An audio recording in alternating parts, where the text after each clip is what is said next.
Abrimos nuestro espacio dedicado a la justicia, inocente o culpable. Kenari Orbe, desde Busturia Consulting, su despacho vizcaíno en Getxo. Bienvenido, Kenari, ¿cómo estás? Muy bien, es que ricasco, Gudón. Cambiamos de asunto otra vez y nos vamos a hablar del crimen verdadero, del true crimen, eso que está de moda y que eso, decirlo, es una obviedad porque seguro que saben perfectamente a lo que nos referimos, productos audiovisuales de entretenimiento que tienen un crimen real como argumento. Lo encontramos en nuestros cines y también en las plataformas de contenidos a demanda y les sonará una serie que recientemente se ha estrenado sobre el caso Asunta, que ha tenido muchísimo éxito en su difusión ficcionada. Además de esta también encontramos otros títulos como El cuerpo en llamas, ahí se narra la historia del crimen de la guardia urbana Rosa Peral, 800 metros, que repasa el atentado terrorista del 17 de agosto de 2017 en Barcelona.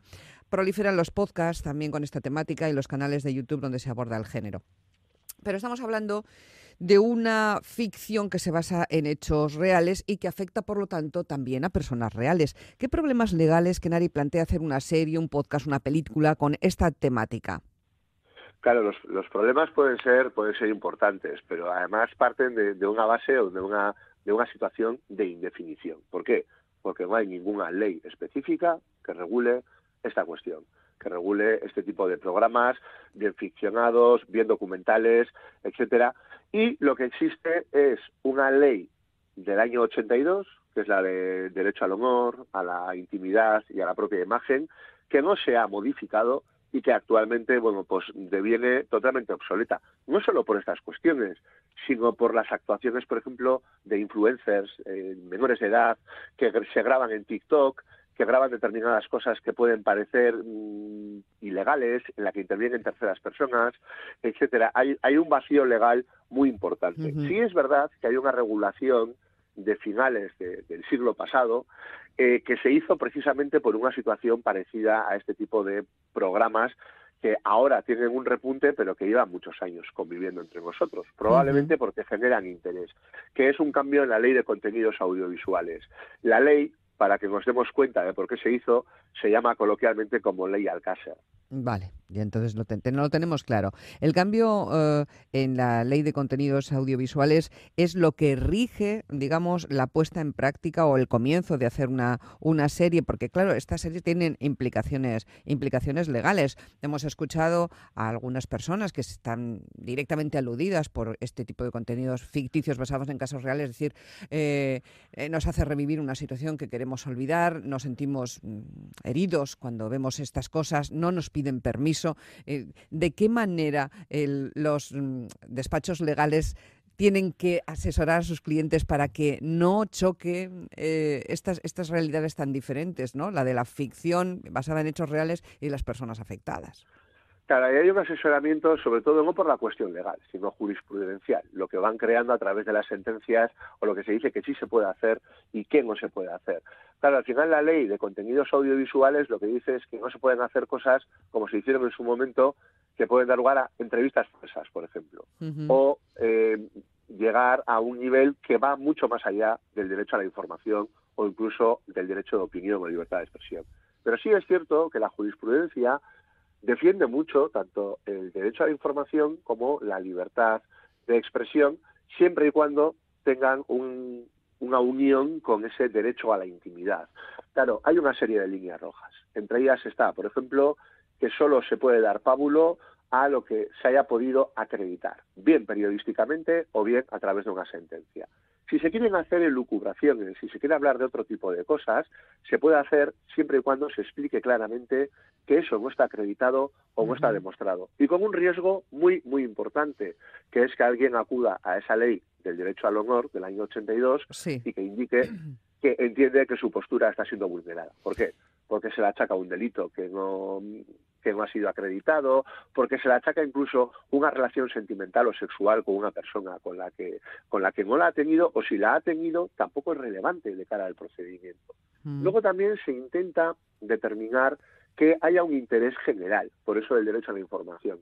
¿Y cómo se intenta acreditar? Pues explicando cuáles son los motivos o las razones que a una persona le llevan a intentar hacer ese crimen, intentar hacer un análisis de si en ese momento pues existe, por ejemplo, algún tipo a nivel social de cuestión habitual de que eso ocurra. Yo recuerdo, por ejemplo, algún documental sobre la familia, la llamada familia de Charles Manson, en la que se explicaba un poco pues como cuáles eran los movimientos en aquel momento sectarios o de grupúsculos que pues a través del crimen buscaban otro tipo de soluciones, intentando dar una imagen de una época o de un contexto social determinado. Luego también hay que tener en cuenta que no se puede ensalzar, no se puede intentar poner en un pedestal a los criminales. En este caso, no se puede hacer ningún tipo de hagiografía en ese sentido, porque sí sería delito. Y por último, también hay que tener en cuenta, en una ley que sí se aprobó hace un par de años, porque se estaba dando el supuesto, es que los criminales no pueden cobrar por este tipo de programas. Y en el caso de que lo hicieran, muy importante, el dinero tendría que ir destinado a pagar las responsabilidades civiles, las multas o las cuestiones que tengan todavía pendientes con la justicia de cara a las víctimas. Eso que dices es muy interesante porque recientemente ha sido noticia Patricia Ramírez, la madre de Gabriel Cruz, el pececito, se acordarán nuestros oyentes, ¿no? El niño que en el año 18 fue asesinado a manos de la que entonces era pareja del padre del pequeño. Patricia hace unas semanas hacía estas declaraciones ante la posibilidad de que se hiciera una serie sobre el caso de su hijo. Desgraciadamente en este momento están existiendo irregularidades y personas que se están intentando lucrar de su muerte, dañando no solo su memoria después de habernos arrancado su vida, sino obviando nuestro dolor y no atendiendo a las normas, saltándoselas. Hablaba de normas, de vulneración de las mismas. En el caso de este crimen en concreto se apuntaba a la posible participación de la asesina, ¿no? Ana Julia Quezada, la asesina del menor, del pequeño. ¿En qué situación está ahora mismo este caso? Claro, en este caso se habla de irregularidades porque se llegó a plantear o a decir que la asesina tenía un móvil a su disposición en la cárcel. Tras varios cacheos parece ser que no es así, pero está en aislamiento. No podría tener ese móvil, no podría realizar esas grabaciones. Y si lo hiciera, ese dinero, si alguien me lo pagara, tendría que ir a esta cuestión. Pero es que aquí estamos hablando de una cosa muy importante, es que hay un menor, la víctima es un menor. Y estamos hablando de que en Andalucía sí existe una ley autonómica de defensa del menor en el que sin el consentimiento de los padres o de unos posibles herederos no se puede realizar ningún tipo de grabación en ese sentido. Incluso aunque contase con la ayuda, participación o consentimiento de alguno de los progenitores, si no lo contara con el de los dos. Son situaciones bastante complejas, ¿no? En las que estamos, implican a tantas personas, tantos actores. Está la libertad de expresión y de comunicación por una parte, está el derecho al honor, a que no se vulnere ese honor, también en el caso de un menor, como acabas de mencionar. En fin, que son cosas que entendemos muy fácilmente y que quizás se nos olvidan cuando conectamos con nuestro mando a distancia una serie de True Crime, ¿verdad? Claro, y no solo eso, sino que también entre todos esos actores figura el espectador, la persona última a la que va dirigida, que si esto tiene éxito, precisamente es por ello.